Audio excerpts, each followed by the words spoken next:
안녕하세요. 그리스도인여 십자가를 지켜라의 권중근입니다. 평안하십니까? 예수님의 참된 평안이 여러분과 여러분의 가족분들과 함께 또 저와 저의 가족과 함께 하기를 진심으로 바랍니다. 어저께 말씀드린 대로 2016년 12월 9일에 국회에서 박근혜 대통령 불법 탄핵 소추안이 의결된 날입니다. 그날을 어저께 맞이해서 어저께는 제가 좀 너무 많이 좀 분노가 치밀어 갖고 조금 여러 가지로 격앙됐었는데 오늘 나머지 부분을 좀 말씀드리겠습니다. 그래서 우리 그리스도인의 십자가를 지켜라 형제 자매님들 대부분은 다 이것이 얼마나 불법 탄핵이고 사기 탄핵이었는지 다 아시겠습니다만 그럼에도 불구하고 제가 좀 좋은 자료를 제가 보게 돼서 좀 정리를 해 드리는 겁니다. 그래서 어저께 이어서 제가 이 탄핵 발의 및 탄핵안이 의결된 이것서부터 헌법재판소 나 이제 실제적으로 법원에서 판결은 말할 것도 없는 사기와 불법 그리고 절차상의 문제점들이 한도 끝도 없이 많이 쌓여 있고요.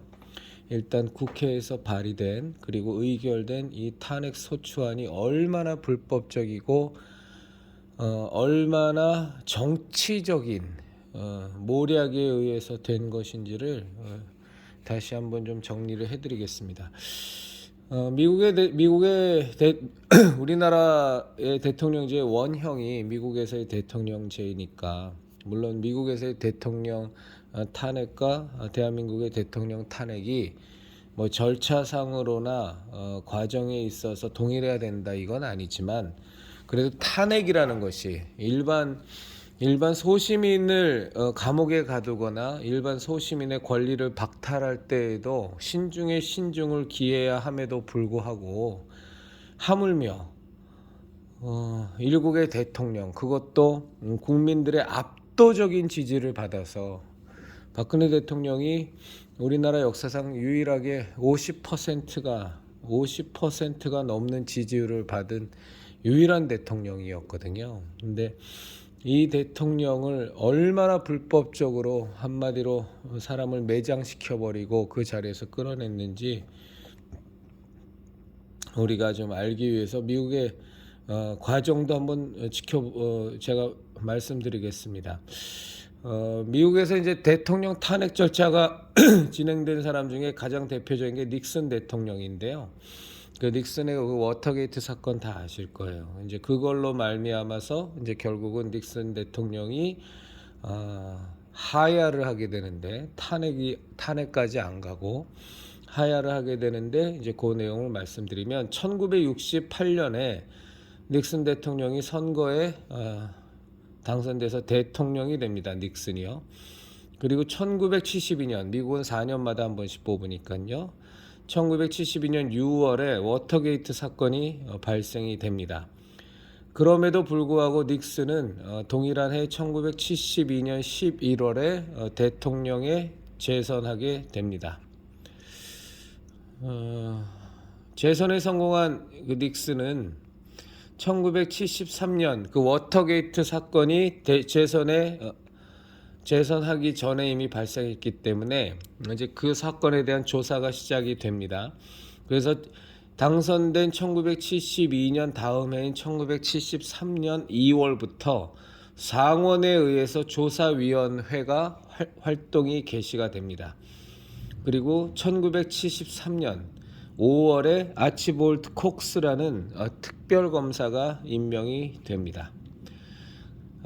1974년 그러니까 닉슨이 대통령에 재선한 지 2년 뒤죠. 2년 뒤에 하원 결의로 법제사법위원회 법사위의 조사활동 권한이 2년 뒤에야 겨우 부여가 됩니다.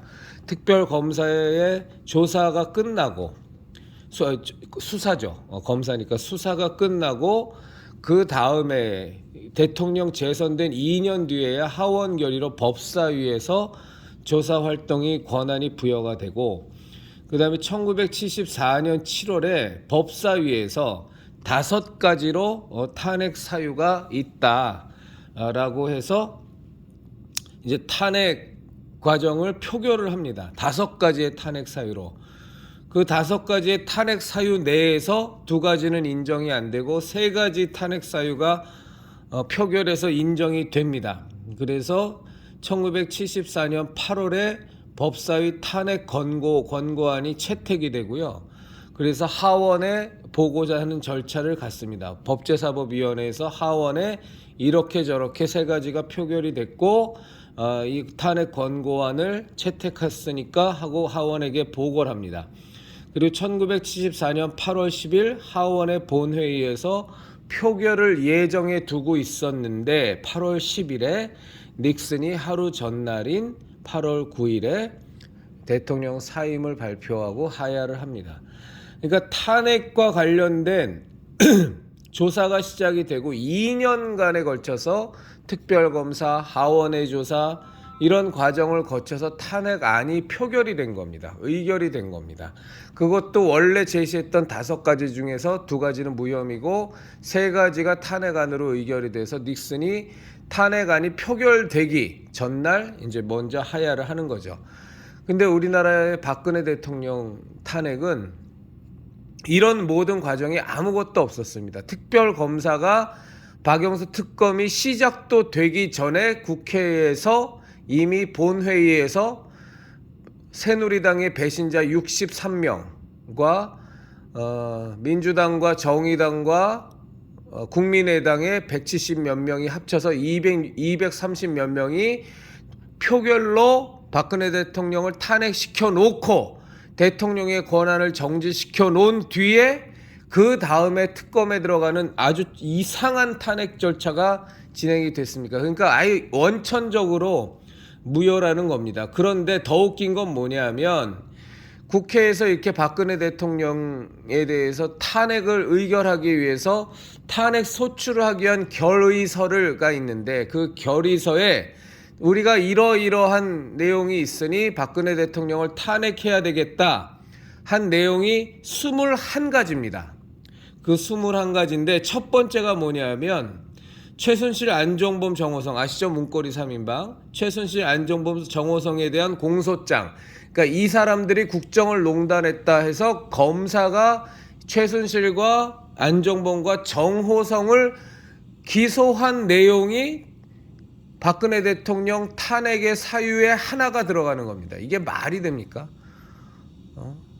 박근혜 대통령을 탄핵하는데 왜 제3자에 대한 기소장이 그것이 탄핵의 증거자료가 된단 말입니까? 이건 말도 안 되는 거고 이제는 다 잊으셨겠지만 차은택이라는 놈 나오죠. 차은택, 송성각, 김명수, 김홍탁, 김경태에 대한 역시 공소장 제3자에 대한 공소장이 박근혜 대통령 탄핵의 증거로 이 국회에 있는 놈들이 그거를 결의서에 첨부한 겁니다.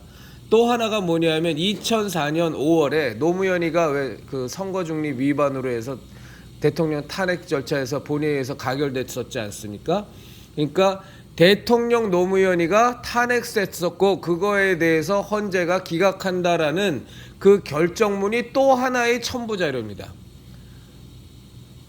첨부 자료 자체가 말이 안 됩니다. 박근혜 대통령 탄핵을 결의하는데 거기에 들어가 있는 증거자료, 첨부자료라는 것이 최순실, 안종범, 정호성에 대한 공소장, 차은택에 대한 공소장, 그리고 노무현 부엉이에서 자살한 노무현에 대한 공소장, 노무현 탄핵 관련된 헌법재판소의 결정문, 그리고 또 하나가 뭐냐면 전두환 노태우 대통령이 일해재단 그때 기업들의 왜 기부를 받아갖고 재단을 형성했던 일해재단이라고 있지 않았습니까? 1997년에 전두환 노태우가 일해재단을 전두환 대통령과 노태우 대통령이 설립한 일해재단에 대한 대법원의 판결문이 또 하나의 증거자료입니다.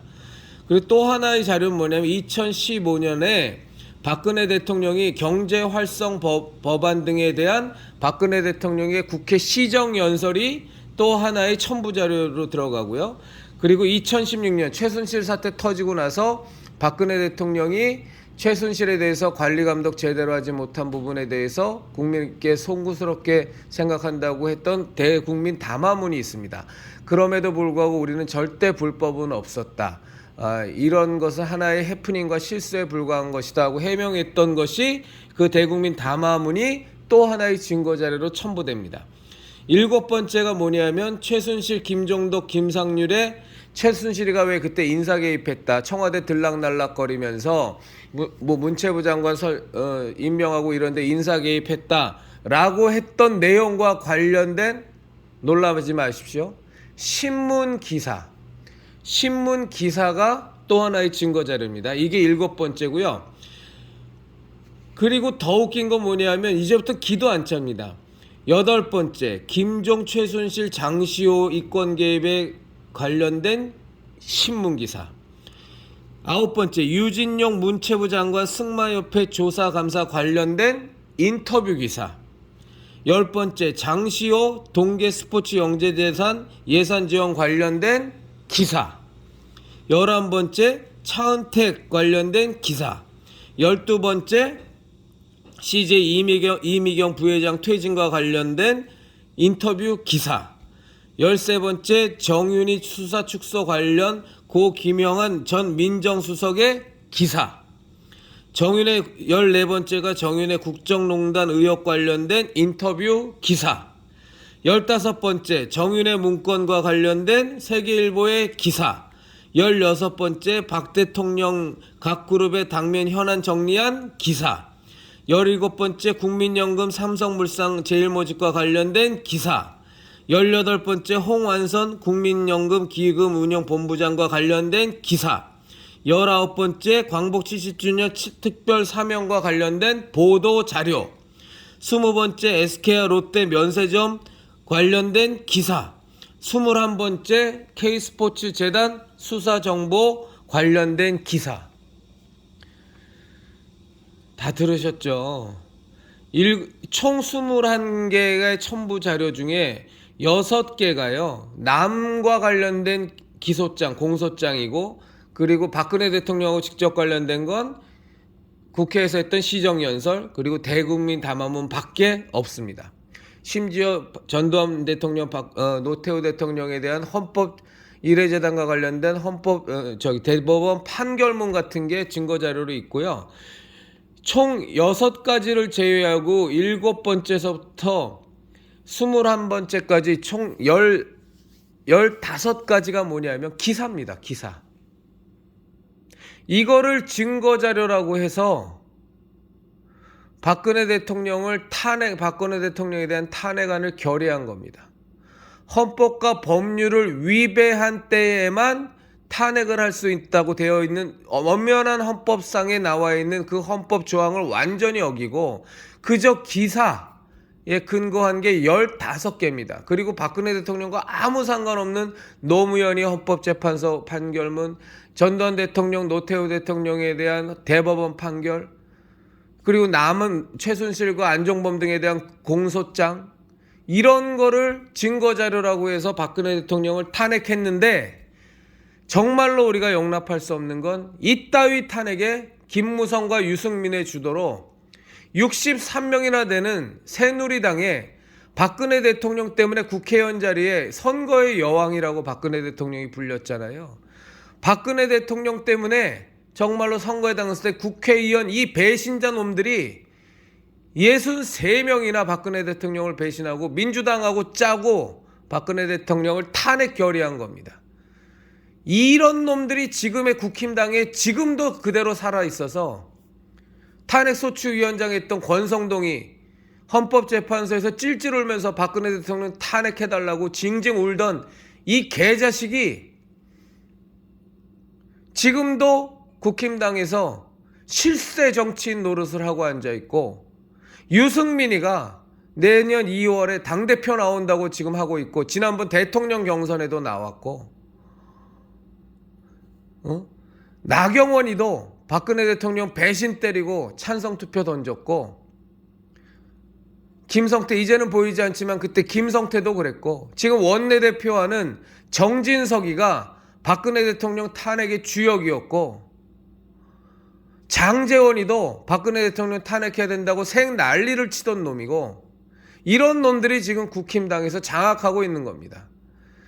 이 말도 안 되는 불법 사기 탄핵을 저질러 놓고 이것을 결의해 놔서 대통령의 고유 업무를 완전히 다 정지시켜 놓고 사람을 식물 대통령을 만들어 놓고, 그 뒤에는 말로 다 알 수 없습니다. 박영수 특검 시작되고 난 뒤에는 지금의 대통령을 하고 있는 윤석열과 박영수가 박근혜 대통령을 모함하고 그 우파 보수 우파 인사들을 다 잡아가두고 수사하고 한 짓거리들을 생각하면, 사실은 지금 저희가 제정신을 갖고 있는 인간이라면 보수 우파로서 윤석열을 지지할 수는 없습니다. 아마 저와 똑같은 마음이셨겠지만 이재명이가 대통령 안 되니까 윤석열을 찍었지, 윤석열이 좋아서 윤석열 찍었다면 정말 그건 보수 우파도 아니고 미친놈이죠. 그런데 너무너무 안타까운 건, 지금 그때 박근혜 대통령을 지지한다, 탄핵은 무효다, 뭐하고 외쳤던 것들이 지금 다 윤석열 대통령 빠느라고 정신이 하나도 없다는 거예요.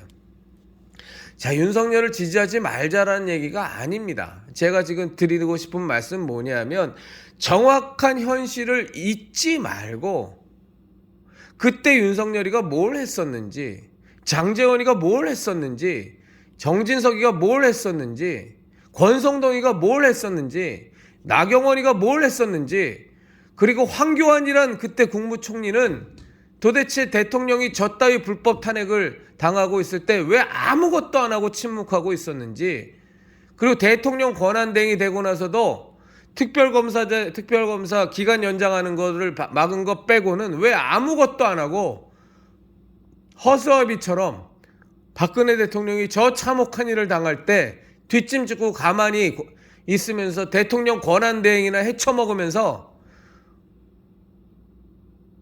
살았는지에 대해서 잊지 말자는 겁니다. 그리고 상황이 이러하니 윤석열 정권 때 박근혜 대통령의 명예회복이 절대 있을 수 없습니다. 제가 조금은 벗어난 얘기지만 윤석열 대통령이 문재인을 감옥에 보낼 수 있을 것 같습니까? 저는 감히 단언하지만 절대 못 보냅니다. 문재인의 개였는데요. 문재인의 개. 그랬다가 문재인 정권 속에서 이런저런 갑자기 예상치 않은 탄압을 받게 되고, 조국 사태하고 관련돼서 탄압받게 되면서 문재인이 배신하고 갈아탈 수 있는 곳이 국힘당 같은 머저리 같은 이런 이념 정체성이라고 하나도 없는 등신 쪼다 같은 이 정당, 저기로 갈아타면 내가 여기서 한 자리 해먹을 수도 있겠다. 바보 멍청이 같은 보수우파 국민들은 윤석열이가 문재인하고 싸우는, 문재인 정권의 주요 인사들하고 청문회 때 그리고 국정조사 때 싸우는 거 보고, 청문회 때가 아니죠, 국정조사 때죠. 그거 싸우는 거 보고 그냥 다 미치고 환장해갖고 문재인한테 당한 스트레스가 너무 커서 그랬겠지만, 그저 윤석열이 빨아대고 윤석열한테 화 한 번 내고, 그러면서 지금 윤석열이가 그 눈치 빠르고 평생 정치검사로 칼만 휘두르던 보수우파 인사들 다 잡아 죽이던 그 윤석열이가 정말로 소위 말해서 기회 잡아서 바보 멍청이 같은 보수라고 하는, 우파라고 하는 국민들의 어떻게든 저 문재인 정권은 끝내야 되겠다라는 그 염원을 잘만 이용해 먹으면 내가 대통령 한 자리 해먹겠다 싶어서 지금 배 갈아탔는데 그게 기가 막히게 먹혀들었죠. 어떻게든 문재인 정권은 종식해야 되겠다는 이 처참한 환경에 놓인 보수우파 국민들의 이 절박한 상황 때문에 대통령이 지금 됐지만, 그리고 5년의 우리가 유예기간을 가졌지만, 분명한 거 하나는 그 사람이 어떤 사람인지, 어떤 짓을 했는지, 박근혜 대통령 탄핵이 얼마나 불법적이었는지, 얼마나 사기였는지는 우리가 결코 잊어서는 안 되고요. 윤석열 정권 끝나고 나면 박근혜 대통령은 반드시 재심 신청해서 법원 판결서부터 다다시 진행이 돼야 되고, 사면 복권이 아니라 아예 처음서부터 무죄였고, 처음서부터 사기였고, 처음서부터 불법 탄핵이었고, 대통령 박근혜를 파면한다 라고 결정문을 낭독한 이정미라는 교회를 다닌다고 하는 그 인간이 어떤 짓거리를 했는지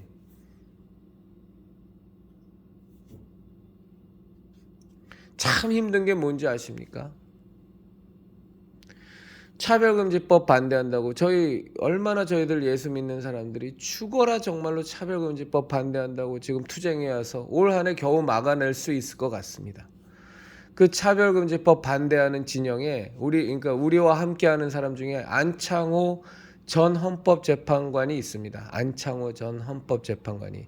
그 사람이 전직 헌법재판관이니까 사회적인 지위도 있고, 그리고 교회 장로라 그러든가 그렇기도 하고, 그리고 이 차별금지법이 법적으로 얼마나 문제가 많은지 조목조목 잘 설명하니까 차별금지법 반대하는 국민운동본부에서 그분하고 함께 공동전선을 펴면서 굉장히 많이 차별금지법 반대하는 데 있어서 유익한 내용들을 많이 강의하고 그 자료들을 많이 배포했습니다. 차별금지법 반대하는 데는 분명히 여러모로 도움이 된 건 사실입니다.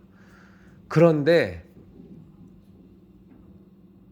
다 잊으셨는지 모르겠지만 그 안창호 전 헌법재판관이 이 말도 안 되는 사기 탄핵, 불법 탄핵을 박근혜 대통령을 파면해야 된다고, 탄핵하는 것이 마땅하다고 하는데 찬성표를 던진 사람이 또 안창호 전 헌법재판관입니다.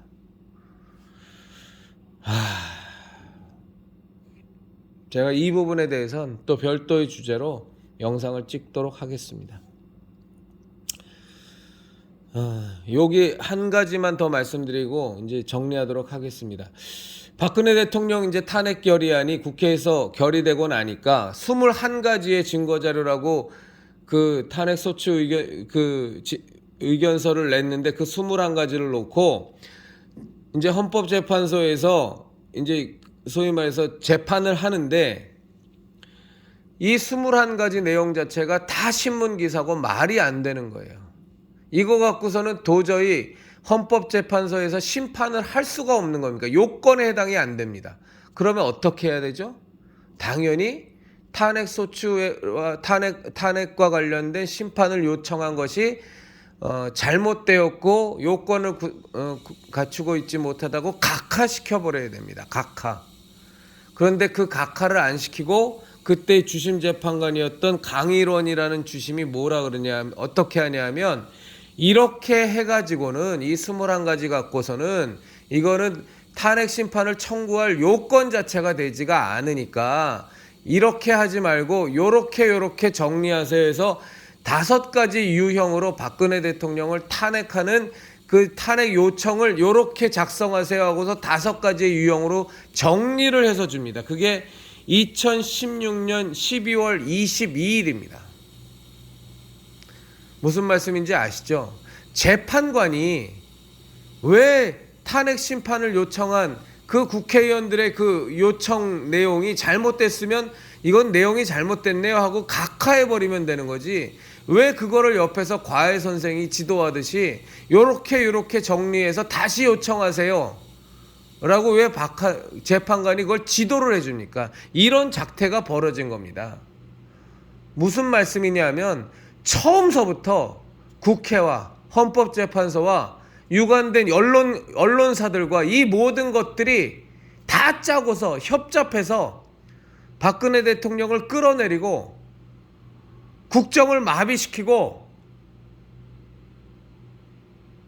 유일한 정치인이었던, 유일한 스테이츠맨이었던, 그래서 굉장히 불편한 박근혜라는 대통령, 나라만을 생각하는 정말로 애국심으로 가득 찬 박근혜 대통령을 저대로 계속 대통령을 했다가 너무너무 불편하니까 이 썩어 문드러진 것들이, 그러니까 어떻게든 박근혜 대통령을 죽여버려야겠다고 해서 헌법재판소, 국회, 새누리당에 썩어 빠진 탄핵에 찬성한 저 배신자 63명, 조중동을 비롯한 언론사들, 그리고 저 같은 무지몽매한 국민들 다 현혹해서 그 주요 이 사회의 리더급들이 완전히 다 협잡해서 박근혜 대통령 하나로 완전히 죽여버린 것이 이 박근혜 대통령 탄핵의 시작이었고 헌법재판소 심판의 시작이었다는 거예요.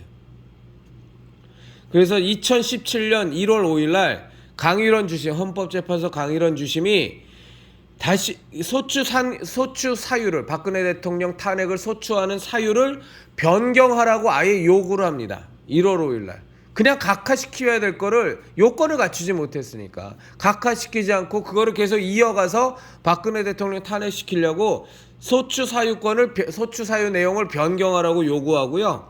2017년 2월 1일 날 국회 측으로부터 박근혜 대통령이 뭐 뇌물 혐의 받았다 뭐 이런 거 갖고는 안 되니까 아예 이것도 삭제해버려라. 그리고 2월 1일 날 또 소추 사유를 변경을 하게 합니다.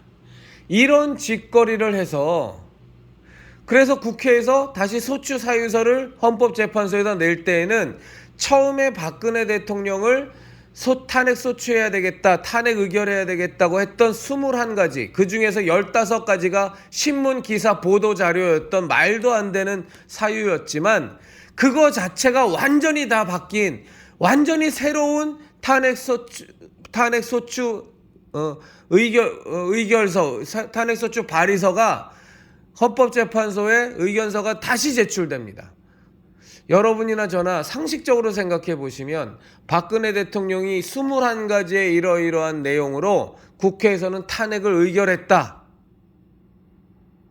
라는 그 내용을 그거를 증거자료로 해서 박근혜 대통령을 탄핵 의결했는데 그 21가지가 완전히 다 없어지고 새로운 그 내용이 완전히 뒤바뀌어진 것으로 그 헌법재판소에다가 증거자료로 내려고 한다면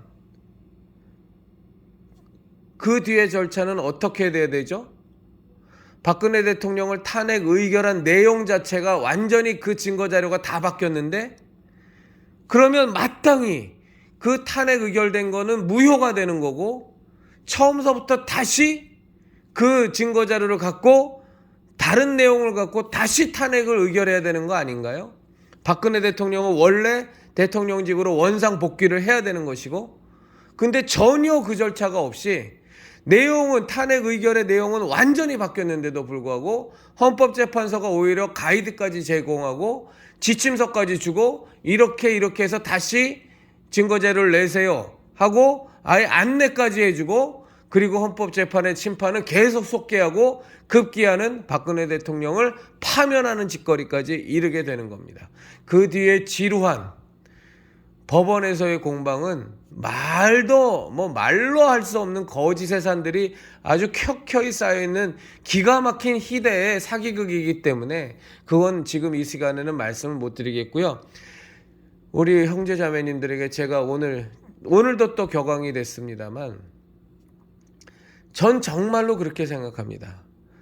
이 우리나라 근현대사에 있어서 가장 커다란 이 대한민국이 저지른 가장 커다란 범죄를 하나를 고른다면 전 이 박근혜 대통령에 대한 불법 탄핵, 사기 탄핵이라고 보고 그 시작인 국회에서의 탄핵 의결 자체에서부터가 대단히 심각한 가장 커다란 거짓을 만든 사건이라고 생각합니다.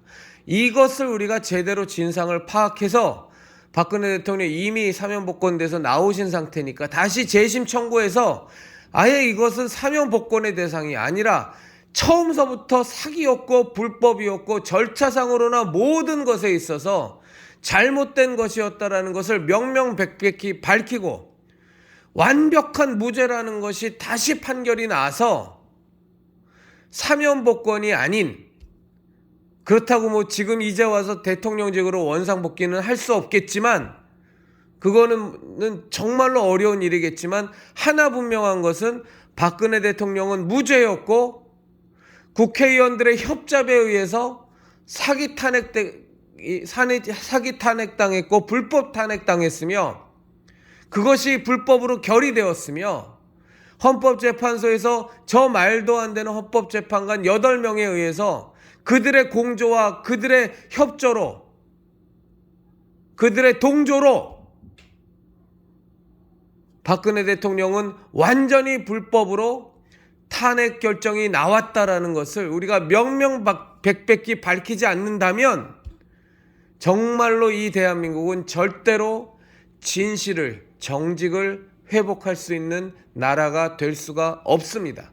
이 부분만큼은 우리 보수우파 국민들로서 또 그리스도인이 무엇입니까? 정말로 진리를 알고 그 진리를 위해서 목숨을 바치는 그 예수 그리스도의 진리 때문에 우리가 구원을 받고 거듭나서 하나님의 자녀가 되고 생명을 얻었는데, 그것을 진정으로 우리가 믿고 우리의 생명보다도 우리의 목숨보다도 더 소중히 여기는 것이 길이요 진리요 생명된 예수 그리스도로 말미암는 이 은혜라고 우리가 진정으로 확신한다면, 우리가 어찌 거짓을 용납하고, 그것도 이 말도 안 되는 정말 이 거짓의 산, 너무나도 켜켜이 쌓여 있어서 진실이 아예 실종되어 버리고 보여지지도 않는 이 상태를 어찌 우리가 두 눈을 뜨고 그대로 묵과하고 지나갈 수 있겠어요? 이것을 역사 속에서 어떻게 파묻어 버리고 이 나라 대한민국이 올곧은 대한민국으로 설 수 있겠습니까? 있을 수 없는 얘기입니다. 반드시 진실은 회복되어야 하고, 거짓은 밝혀져야만 하고, 사실은 투명하게 전 국민에게 알려져야 되는 겁니다. 그것을 국힘당은 때려 죽어도 못합니다. 왜 그렇죠? 박근혜 대통령 탄핵의 주역인 배신자의 63명이 지금도 거의 대부분 국힘당을 장악하고 있고, 박근혜 대통령을 감옥에 가두고 불법으로 박근혜 대통령을 파면시키기까지 가장 커다란 협잡을 했던 것이 윤석열이란 인간이었는데, 윤석열 검사란 인간이었는데, 그 사람이 지금 대통령이 되어 국힘당을 좌지우지하고 있으니 어떻게 이 진실을 밝혀내겠습니까? 이것을 할 수 있는 유일한 힘은 진실의 가치를 알고 진리를 지키기 위해서 모든 것을 던질 수 있는 이 땅의 그리스도인들, 보수우파적 이념을 투철하게 갖고 있는 저희 그리스도인들 외에는 없습니다. 절대로 지금 현재는 이재명과 저 문재인 일당과 맞서 싸우기 위해서 윤석열을 지지하고 윤석열의 편에 설 수도 있겠지만, 그러나 절대로 윤석열 빠가 돼서는 있을 수가 없는 거고, 그건 윤석열 빠가 된다는 건 있을 수가 없는 겁니다. 어떻게 우리가 윤석열을 빨아댈 수가 있겠어요? 그건 말도 안 되는 일입니다. 인간은 그렇게 살면 안 되는 거예요. 절대로 그렇게 살면 안 되는 겁니다.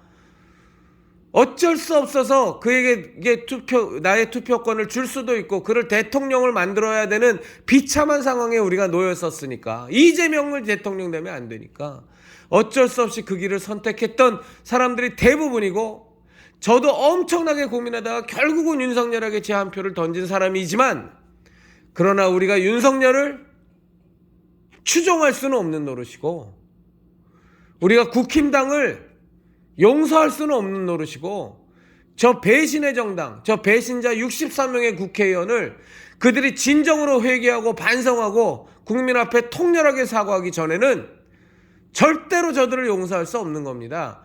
그것이 진리를 지키는 자의 모습인 겁니다. 그리스도인이여 십자가를 지켜라 형제자매님들, 오늘도 제가 또 너무 격앙했습니다. 너무 많이 이해해 주시고요, 양해 부탁드리겠습니다. 내일은 거룩한 주일입니다. 예배 잘 드리시고요, 가족분들과 함께 주님 안에서 평안한 하루 되시길 진심으로 바랍니다. 너무 격앙된 목소리로 진행을 해서 정말 죄송합니다. 깊은 양해 부탁드리겠습니다.